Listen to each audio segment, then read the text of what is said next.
Assalamualaikum warahmatullahi wabarakatuh. Halo teman-teman semua. Saat ini pembahasan kita adalah tentang essay. So essay, what should I start with? Pasti teman-teman masih ada yang bingung. Nah, untuk teman-teman yang masih bingung, kita akan ikuti pembahasan berikut supaya tidak ada lagi kebingungan yang terjadi dalam pembuatan essay. But before that, let me introduce myself. Here we go. My name is Suci Fitri Wulandari, and I'm here to let you know that you deserve to be the next LPDP awardee. Karena saya adalah salah satunya teman-teman yang menjadi awardee LPDP. I'm pursuing my study now at the University of Nottingham, dan saya sedang mengempu MA TESOL atau bisa disebut dengan English Education, ya. Dan ini adalah Instagram saya, teman-teman bisa cek sendiri, dan untuk Instagram ICHN jangan lupa untuk di-follow ya. Dan kita langsung saja menuju pembahasan kita, yaitu tentang Essay Guidelines LPDP 2022. Nah, ketika teman-teman mendengar kata essay, apa nih yang ada di pikiran teman-teman semua? But in my view, essay itu merupakan self-reflection. Jadi kalau teman-teman sedang menulis essay itu berarti adalah gambaran diri teman-teman. Apa yang teman-teman punya di sini? Apa yang teman-teman sudah lakukan? Kontribusi apa yang teman-teman sudah berdayakan? Nah, itu teman-teman akan tuangkan semua di dalam essay, begitu ya. Jadi jangan lupa, ketika essay ini menggambarkan apa yang ada dalam diri teman-teman, you need to explain it clearly and honestly. Nah, jadi karena essay di sini akan membawa attention dari para pembaca untuk membaca diri teman-teman, you do need to make it as clear as possible, as focused as possible. Seperti itu ya. Next. Nah, kalau kita membicarakan essay dalam seleksi beasiswa LPDP, kita menilik pada statistik tahun lalu, itu ada 6.166 peserta yang ikut di dalam untuk apply beasiswa LPDP. Nah, kalau 6.166 peserta, berarti ada 6 ribuan essay dong. Dan kita adalah salah satu di dalamnya. So how do we can attract the attention of those who will read our essay? Bagaimana sih caranya supaya membantu mereka mengingat kita sebagai peserta yang ini orang epic nih untuk dijadiin salah satu awardee, ini orang deserve to be an awardee. Seperti itu ya. Karena 6.000 itu merupakan gambaran yang banyak teman-teman ya, di mana para pembaca akan berulang-ulang membaca essay yang sama, dari orang yang berbeda. Bukankah ketika kita mengungkapkan poin-poin secara tidak jelas, itu akan membosankan dan tidak akan meninggalkan impresi yang kita inginkan pembaca kita untuk didapatkan, seperti itu ya. Nah, seperti yang kita tahu, essay di sini akan dijelaskan dalam 1.500 sampai 2.000 kata. Sepertinya ini banyak ya, tapi teman-teman tidak bisa menjelaskan banyak sebenarnya dalam 1.500 sampai 2.000 kata ini. Teman-teman harus memilih fokus apa yang teman-teman akan sampaikan. Poin apa sih dari essay ini yang harus ada. Nah, kita akan tilik selanjutnya ya. Nah, because we explain about the LPDP 2022 essay, maka akan ada 3 bagian. Seperti yang kita tahu, teman-teman harus update dalam rule setiap tahunnya. Karena LPDP menawarkan rule yang berbeda. Jadi teman-teman harus stay up to date ya. Untuk yang tahun 2022 ini ada 3 bagian, yaitu komitmen kembali ke Indonesia, rencana pasca studi, dan juga rencana kontribusi di Indonesia. Nah, jadi di sini teman-teman juga harus perhatikan apakah essay teman-teman sudah memenuhi ketiga poin tersebut atau belum. Seperti itu. Nah, kalau kita perhatikan di sini, there are some descriptions that I adopt from Debbie Agustin slide, salah satu teman saya yang dulu menjadi mentor saya ketika saya apply menjadi salah satu peserta beasiswa LPDP. Seperti itu, teman-teman ya. Ini bagiannya sudah dibagi menjadi 3 ya. Jadi masing-masing itu punya porsi teman-teman. Ketika kita membicarakan essay ada 1.500 sampai 2.000 kata, teman-teman tidak hanya berfokus pada 1.000 kata untuk bagian komitmen, lalu yang 500 untuk rencana, lalu yang rencana kontribusi bagaimana? Sepertinya ketinggalan kan? Nah, kita harus membagi porsinya secara rata. So here, Debbie makes a clear explanation that we should divide it this one fairly ya. Jadi ada yang 250 kata, ada yang 300, dan yang terakhir juga 300 ya. Nah, kalau kita lihat gambaran secara singkatnya di sini, esai itu punya nyawa, teman-teman. Nyawanya itu ada pada jurusan yang teman-teman ambil. Jadi ketika kita misalkan mau ambil jurusan pendidikan, berarti esai kita harus menggambarkan jurusan tersebut. Caranya bagaimana? Pertama, mengangkat masalah, lalu ada solusi yang ditawarkan, gitu ya. Lalu apa hubungannya ilmu yang teman-teman ambil untuk menyelesaikan masalah tersebut?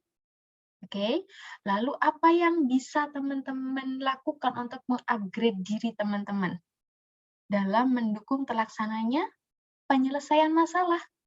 Lalu ketika kita bicarakan LPDP, berarti kita sedang mendedikasikan diri kita untuk berkontribusi terhadap kemajuan negeri.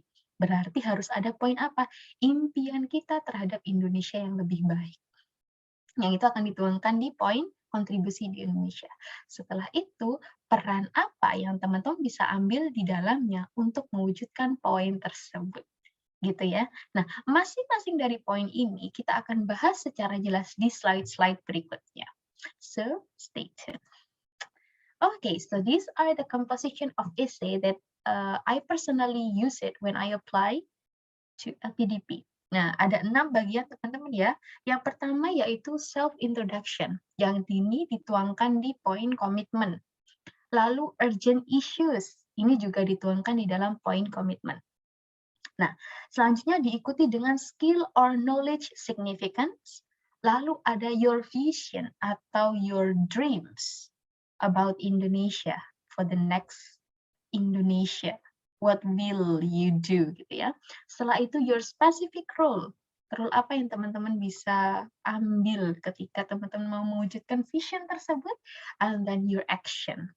Okay, and please remember that you cannot omit any of them. Teman-teman nggak bisa menghilangkan salah satunya karena dari ke-6 poin tersebut punya penjelasannya masing-masing yang dibutuhkan untuk memperjelas ide teman-teman dalam segi memperkuat. Kenapa sih anak ini butuh banget sekolah lagi? Si LPDP ini butuh jawaban itu. Kenapa sih anak ini harus banget kepilih jadi award di LPDP? Semuanya tertuang di dalam esai. Jadi esai ini sangat penting. Dan ingat, nyawa dari esai itu hanya satu. Apa tadi? Yaitu jurusan teman-teman. Segala sesuatu yang dibahas di dalam esai tersebut harus berkesinambungan dengan jurusan yang akan teman-teman ambil. Jadi esai ini merupakan latar belakang. Why do you need future study?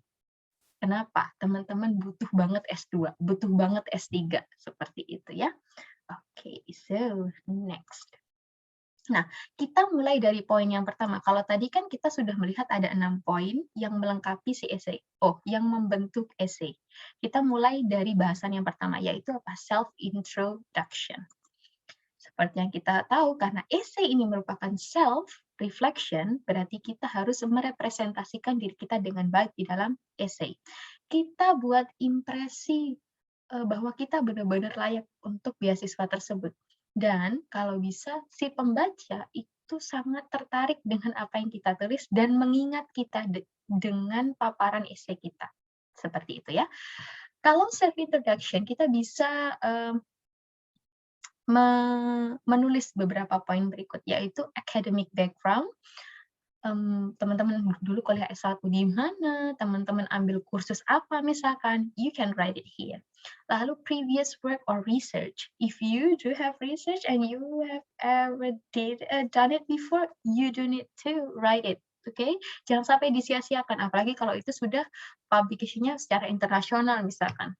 Jangan dilewatkan, karena kadang pewawancara juga tidak selalu akan membaca satu halaman full personal statement. Kadang ya mungkin iseng aja, baca esai dulu. Nah, ketika esai teman-teman sangat engaging untuk mereka, it's a good point gitu ya. Jadi jangan sampai ketika teman-teman sudah melakukan research, teman-teman merasa rendah diri kayak, "Ah, ini kan skalanya masih nasional, nggak mau aku tulis, ah." It's a big no.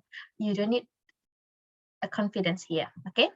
Number 3, ada area of interest atau passion. Nah, ini yang biasanya disalahgunakan. Ketika teman-teman ingin pursuing your study, your future study, misalkan di bidang pendidikan, berarti passion teman-teman itu juga ada di bidang pendidikan. Jadi passion di sini itu bukan hanya sekedar hobi atau kesukaan, apa yang teman-teman suka lakukan, bukan. Tapi hal yang teman-teman sukai dan itu nyambung dengan jurusan teman-teman nih, jurusan teman-teman yang akan teman-teman ambil. Misalkan saya saat ini sedang mengambil S2 di MA TESOL atau Pendidikan Bahasa Inggris untuk penutur bahasa lain, seperti itu. Nah, passion saya mengajar. Nah, itu kan selaras ya. Jadi bukan berarti passion saya memasak, no. Itu sangat out of topic. Usahakan passion teman-teman selaras dengan future study teman-teman. Ini akan membuat nyawanya itu terus berjalan, seperti itu ya. Lalu achievements. Ketika teman-teman punya achievement, although teman-teman mikir kayak, ini kan masih dalam ruangan lingkup universitas, misalkan lomba micro teaching gitu, dalam ruang lingkup FKIP, itu kan menurut teman-teman nggak sehebat teman-teman yang sudah skalanya nasional. Tulis aja, as long as it has a relation with your future study, don't be hesitant. Oke, teman-teman tulis aja. Oke. Lalu yang kelima, reason activities. Nah, ini dia yang biasanya teman-teman lupakan. Ketika teman-teman sudah pernah melakukan volunteering, ini kontribusi yang penting, organization, conference, training, dan ini selaras dengan itu tadi, jurusan yang teman-teman akan ambil, ini sangat penting untuk ditulis ya.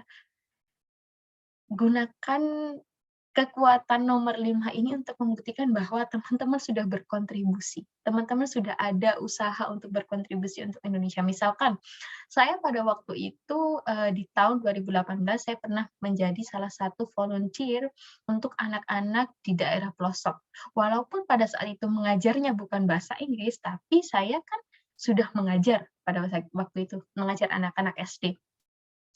Dan itu volunteering. Nah, istilahnya kan NGO ya. Nah, itu merupakan poin yang penting. Jadi di sini teman-teman sudah berusaha mendedikasikan diri teman-teman untuk kemajuan pendidikan pada saat itu, untuk saya sendiri ya. Nah, ini perlu banget ditulis teman-teman. And then the next one, kita akan bahas tentang brainstorming. Jadi setelah self-introduction tadi, ada brainstorming yang bisa kita gunakan pada saat menulis essay. Pertama adalah ketika teman-teman menulis essay, usahakan teman-teman bahas stage-nya. Ada past tense, past, present, dan future. Dan dibagi menjadi 3 teman-teman ya, masa lalu, sekarang, dan juga masa depan. Misalkan di masa lalu ini, teman-teman bisa membahas tentang achievement apa yang teman-teman sudah dapatkan. Jadi ini masuk dalam self-introduction tadi. Teman-teman tulis aja semuanya, modules, research, social activities, and all of things that you have done before. Oke, lalu setelah itu kita tilik pada stage present. Teman-teman saat ini sedang aktif dalam kegiatan sosial apa nih? Achievement apa yang teman-teman dapat sekarang, itu juga bisa ditulis dalam essay. Misalkan teman-teman saat ini sedang bekerja di salah satu sekolah, menjadi guru. Nah, itu teman-teman juga bisa tulis ya di dalamnya. Nah, lalu kita kan membicarakan present, stage present stage. Ya. Kenapa? Kenapa teman-teman memilih universitas yang teman-teman mau? Nah, ini hubungkan dengan apa yang teman-teman sudah lakukan, dengan pekerjaan teman-teman. Itu akan menguatkan landasan teman-teman memilih universitas yang teman-teman mau, gitu ya. Misalkan di sini teman-teman memilih University of Nottingham. Why? Why did you choose it? Kenapa? Kenapa teman-teman tertarik University of Nottingham dari semua universitas yang ada di UK misalkan? Lalu, ketika kita membicarakan research dan activity plan, ketika teman-teman nanti sudah kuliah, rencana apa yang teman-teman punya? Ataukah teman-teman mau mengadakan penelitian, modul apa yang teman-teman mau ambil. Nah, itu teman-teman bisa tuangkan di sini ya. And then stage future ini adalah short term dan long term period. Tidak hanya modul teman-teman yang mau ambil yang bisa ditulis, tapi juga langkah ke depannya teman-teman seperti apa. Misalkan ketika teman-teman sudah lulus, what will you do? Gitu ya. Ketika teman-teman kembali ke Indonesia, apa yang akan teman-teman lakukan? Setelah itu, teman-teman juga bisa gambarkan misalkan 10 tahun ke depan saya mau jadi apa? Gambaran saya di 10 tahun ke depan itu apa? Dengan teman-teman bisa menggambarkan diri teman-teman di 10 tahun ke depan, itu akan mempermudah teman-teman untuk menggambarkan step-step yang akan teman-teman jalankan. Misalkan saya di 10 tahun ke depan, saya membayangkan diri saya menjadi pengawas, pengawas sekolah. Nah, lalu step-step apa yang akan saya lakukan supaya saya mendapatkan posisi sebagai pengawas sekolah? Dan role apa yang bisa saya lakukan? Action apa yang bisa saya lakukan ketika menjadi pengawas sekolah? Misalkan saya bisa memperbaiki kualitas pengajaran di tiap-tiap sekolah dengan memberikan saran, dengan memberikan penyuluhan seperti itu. Oke, sampai di sini cukup jelas ya. Ketika nanti teman-teman ada pertanyaan, teman-teman bisa langsung japri saya. Oke. Nah, di sini poin kedua yang penting untuk essay yaitu urgent issue. Jadi ketika teman-teman mengangkat isu itu tidak hanya permasalahan secara general. You do need a reason why this is so urgent. Ini tidak akan selesai ketika teman-teman tidak menyelesaikannya. Jadi hanya teman-teman yang bisa. Nah, ini merupakan poin yang penting ya ketika teman-teman apply di LPDP. Nah, urgent issue-nya teman-teman perlu utarakan nih, problemnya apa, kapan terjadinya, di mana, dan kenapa problem tersebut bisa terjadi. Oke, namanya urgent issue ya. Jadi, isu ini harus segera diselesaikan dan siapa yang bisa menyelesaikan? Teman-teman sendiri. Nah, di sini saya berikan contoh ya, misalkan tahun lalu saya menjadi guru bahasa Inggris di salah satu sekolah di pelosok. Nah, pada saat itu saya mendapatkan tantangan nih untuk membantu siswa-siswa di sana yang sedang kesulitan untuk lolos di ujian nasional. Karena pada saat itu situasinya adalah ada selama 2 tahun sekolah tersebut tidak memiliki guru bahasa Inggris. Sedangkan siswa tersebut saat ini sudah kelas 3. Berarti pada saat kelas 1 dan kelas 2 tidak ada pelajaran bahasa Inggris yang proper. Begitu ya. Jadi, bahasa Inggris pada saat itu hanya diajar oleh guru PKN. Dan, SDM-nya berarti tidak memenuhi untuk mengajar bahasa Inggris, seperti itu. Jadi mereka sedang struggle and I am as a new teacher, I have a duty, saya punya kewajiban untuk memperbaiki kualitas bahasa Inggris mereka supaya bisa lolos ujian nasional. Seperti itu, teman-teman. Ini kan urgent. Siapa yang bisa menyelesaikan masalahnya? Saya.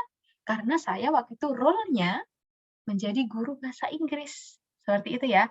This is why you do need an urgent issue. Jadi ini sangat terlihat nyata dan memang masalah ini benar-benar terjadi. Kalau di poin saya, menurut saya, masalah akan terlihat sangat nyata ketika masalah itu terlihat dekat dengan kita sendiri. Ketika kita bisa ada di sekeliling masalah itu, maka masalah tersebut terlihat urgent. Ya. Jadi teman-teman tidak perlu mengandai-andaikan hal yang jauh, misalkan saat ini Rusia dengan Ukraina sedang perang, lalu berefek dengan pertumbuhan ekonomi Indonesia. Jika teman-teman berperan dalam tatanan ini ya, pemerintahan yang berurusan dengan ekonomi, mungkin hal tersebut bisa diutarakan oleh teman-teman, gitu ya. Karena teman-teman bisa menyelesaikan masalah tersebut, karena teman-teman bisa ikut nimbrung nih untuk menyelesaikannya. Tapi ketika teman-teman jauh masih role-nya dari sana, teman-teman coba tilik di sekitar teman-teman. Ada masalah apa lagi nih yang urgent? Jadi dari sekian masalah, pilih yang paling dekat dengan teman-teman, yang memang teman-teman itu bisa meraihnya, gitu ya. Jadi, para pembaca itu sangat yakin bahwa, oh iya, masalah ini urgent dan hanya anak ini yang bisa menyelesaikan, seperti itu. Nah, jangan lupa nih ketika teman-teman mengangkat isu tertentu, it should be based on facts or journal. Jadi teman-teman bisa mendukung problem yang teman-teman alami dengan beberapa jurnal supaya terlihat akademik gitu ya. Tapi jangan sampai theoretical framework ini mengalahkan esai teman-teman. Saya sempat membaca beberapa esai dari teman-teman, itu ada yang theoretical framework-nya terlalu banyak. Dan dalam hal ini akhirnya ketika finding dari another research itu lebih banyak dari pengalaman teman-teman sendiri, maka bridge dari kenyataan ya dan research yang teman-teman baca itu kurang. Oke, jadi urgent issue ini kan adalah masalah yang ada di sekitar teman-teman ceritanya. Kalau teman-teman tidak mengambil bukti yang kuat gitu ya, tidak ada bukti yang kuat dalam hal ini dan hanya mengandalkan research saja, itu kurang meyakinkan, seperti itu. Oke, lalu yang selanjutnya solution. Ketika teman-teman mengangkat isu, harus ada solution yang ditawarkan gitu ya. Apa yang teman-teman sudah lakukan untuk masalah tersebut? What should be done to overcome this issue? Lalu apa yang harus dilakukan? Nah, ini teman-teman silahkan tuang di dalam esainya. Contohnya di sini ya, I was required to teach English focusing on listening skill pada saat itu and basic grammar to meet the requirements and pass the examination. Jadi karena sudah 2 tahun si murid-murid tidak dapat guru bahasa Inggris, tidak ada yang mengajar, kecuali guru PK ini hanya memberikan tugas gitu. Saya punya PR nih untuk mengajarkan mereka bagaimana doing the proper listening untuk ujian nasional, supaya nilai mereka nggak ambruk gitu teman-teman ya. Nah, considering the poor condition of second language acquisition, ini teori pengajaran teman-teman ya. I create media, jadi saya membuat media. Nah, ini adalah solusi yang saya tawarkan pada waktu itu. Walaupun media saya belum proper, nah, saya menawarkan solusi untuk masalahnya. Temporary solution, seperti itu, untuk membantu mereka belajar bahasa Inggris. Nah, ketika saya sudah membuat solusi, pasti ada challenge di dalamnya. Pasti we should problematize the solution. Ketika saya sudah membuat solusi, pasti ada masalah di dalam solusi tersebut. Nah, masalah itu bisa saya selesaikan misalkan dengan kuliah S2. Karena mungkin ketika saya membuat media masih kurang mengedepankan cara anak belajar bahasa kedua seperti itu. Nah, saya bisa mendapat ilmu tersebut dengan kuliah lanjut atau kuliah S2. Seperti itu teman-teman ya. Jadi ini ketika teman-teman cari masalah, nggak perlu yang besar-besar amat, as long as it is urgent in your condition, gitu ya. Dan hanya teman-teman nih yang sekiranya bisa menyelesaikan, just right. Seperti itu. Oke, kita lanjut ya. Yang ketiga adalah skills or knowledge significance. Ketika teman-teman mau apply beasiswa, jangan lupa teman-teman harus menekankan what skill and knowledge will you obtain from the major. Kalau saya bicarakan major di sini adalah MA TESOL ya, kalau saya sendiri. Nah, pada saat itu kenapa saya pilih MA TESOL di University of Nottingham? Karena di jurusan tersebut memiliki salah satu modul yang penting untuk pengembangan media saya tadi, yaitu tentang technology and material development. Nah, ini dia yang menjadi titik penting teman-teman menjelaskan kenapa sih dari sekian jurusan di UK, teman-teman memilih jurusan tersebut dan di universitas tersebut. Seperti itu ya. Oke. Lalu yang kedua, why should you study the major? Kenapa perlu belajar MA TESOL? Nah, kalau saya, kenapa perlu belajar MA TESOL? Karena saya punya masalah tadi tentang pendidikan. Jadi masih berkesinambungan ya. Lalu yang ketiga, what is the relation between your study and the issues happening? Teman-teman harus menjelaskan. Jadi jangan hanya sekedar, oh saya mau ambil kuliah di sini karena saya mau menuruti passion saya, Pak, gitu. Jadi arsitektur misalkan. Tapi saya tidak punya permasalahan tentang arsitektur, permasalahannya tentang pendidikan. Nah, itu korelasinya di mana? Nah, ini berarti nyawanya kurang nih, kurang dapat. Lalu yang keempat, will it overcome the issue ketika teman-teman berencana mengambil salah satu major, apakah hal tersebut merupakan solusi dari isu yang ada? Seperti itu ya. Nah, kalau memang itu solusi dalam hal apa? Teman-teman jelaskan di sini. Seperti itu. Lalu poin yang selanjutnya adalah your vision about Indonesia. If we talk about LPDP scholarship, we do need to mention that the Indonesia has a better future, a vision, sorry, and we do need to explain it. Jadi kita menulis menulis tentang vision untuk society yang ada di sekitar kita ataupun Indonesia secara keseluruhan. Oke. Nah, walaupun teman-teman bisa mendeskripsikan lebih dari satu poin mimpi teman-teman untuk Indonesia ke depannya ketika teman-teman sudah mengambil jurusan tertentu, apakah Indonesia akan lebih baik dengan role teman-teman misalkan. Teman-teman tidak perlu muluk-muluk untuk berbicara banyak hal di sini ya. Cukup 2 atau 3 poin atau bahkan 1 ya, tapi teman-teman benar-benar bisa meletakkan poin tersebut sebagai salah satu mimpi yang konkret yang bisa teman-teman capai setelah teman-teman kembali ke Indonesia, kalau dalam hal ini lulusan luar negeri ya. Tapi ketika teman-teman di dalam negeri, ketika teman-teman sudah lulus, teman-teman sudah langsung bisa take an action untuk mewujudkan mimpi teman-teman terhadap Indonesia, seperti itu ya.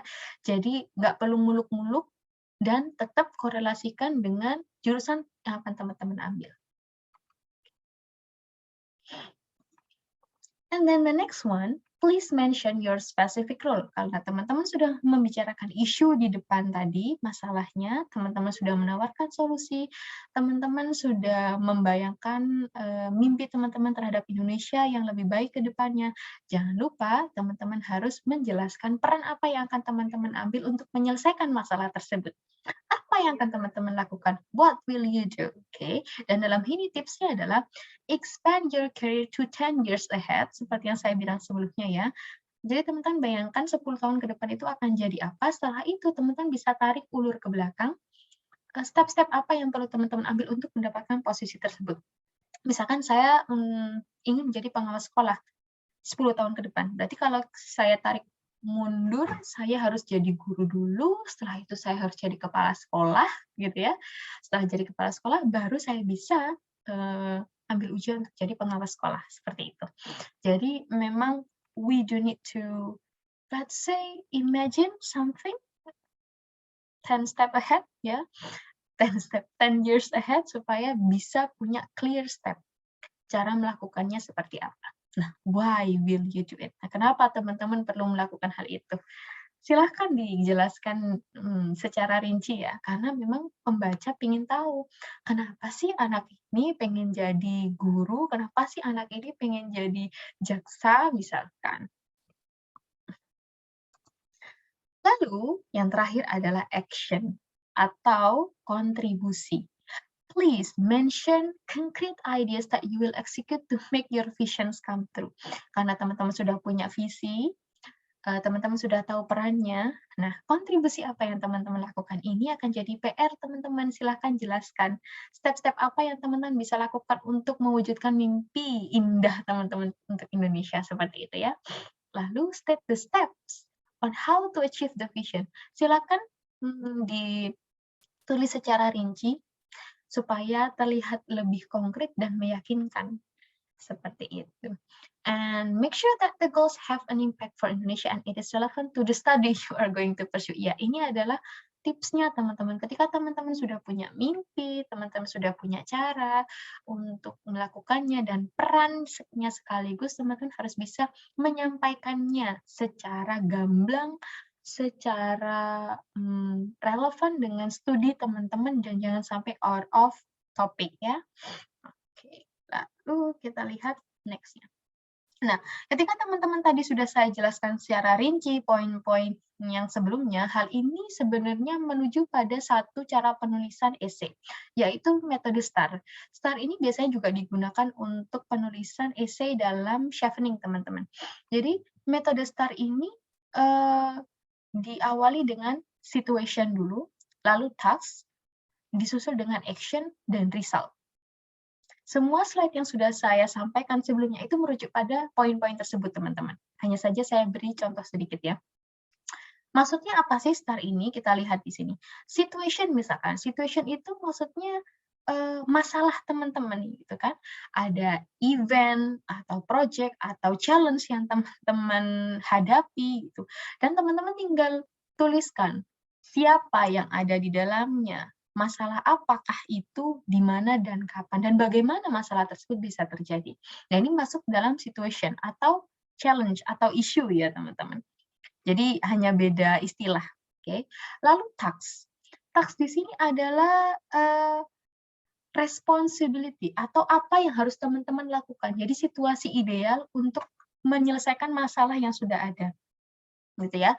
Makanya di sini keterangannya adalah highlight your responsibilities and assignment. Lalu what did you do or want to do to change the results for better? Ketika teman-teman punya masalah dan teman-teman sudah melakukan sesuatu, pasti ada aja yang kurang. Nah, itu silahkan dituliskan di dalam poin task ini. Begitu. Lalu action, selanjutnya, steps or procedure taken to address the problem. Jadi teman-teman silahkan jelaskan cara-cara apa yang teman-teman lakukan gitu ya untuk menyelesaikan problem atau situation itu tadi. Dan result-nya nih seperti apa? Outcome-nya seperti apa setelah teman-teman melaksanakan hal-hal tersebut gitu ya, apa yang teman-teman sudah lakukan. Outcome of the situation and specific contribution to the outcome.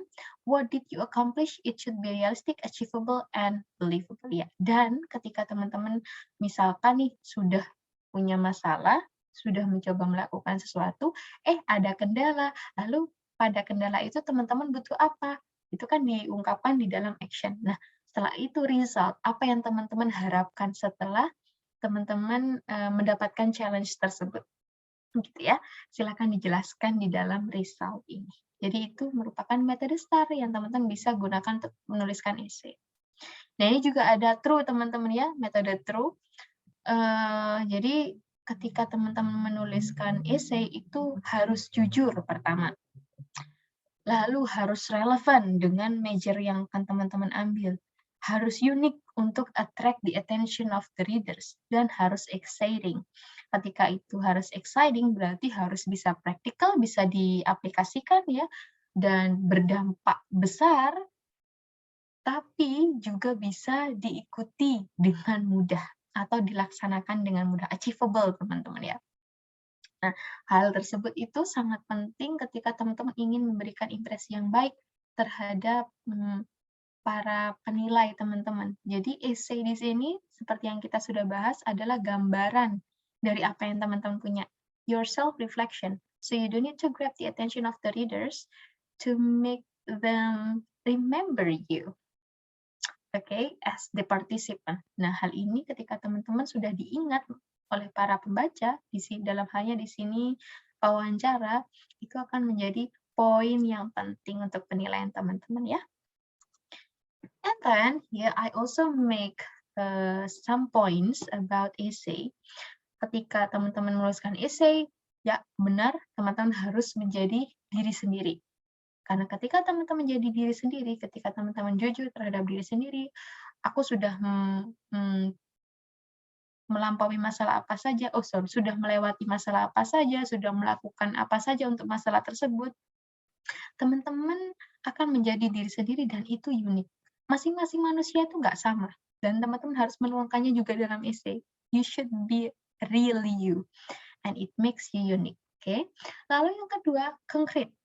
Dalam hal ini, small action may result big impact. Jangan malu ketika teman-teman sudah melakukan hal kecil. Misalkan saya dalam hal ini kaitannya hanya menyelesaikan masalah tersebut dengan membuat media.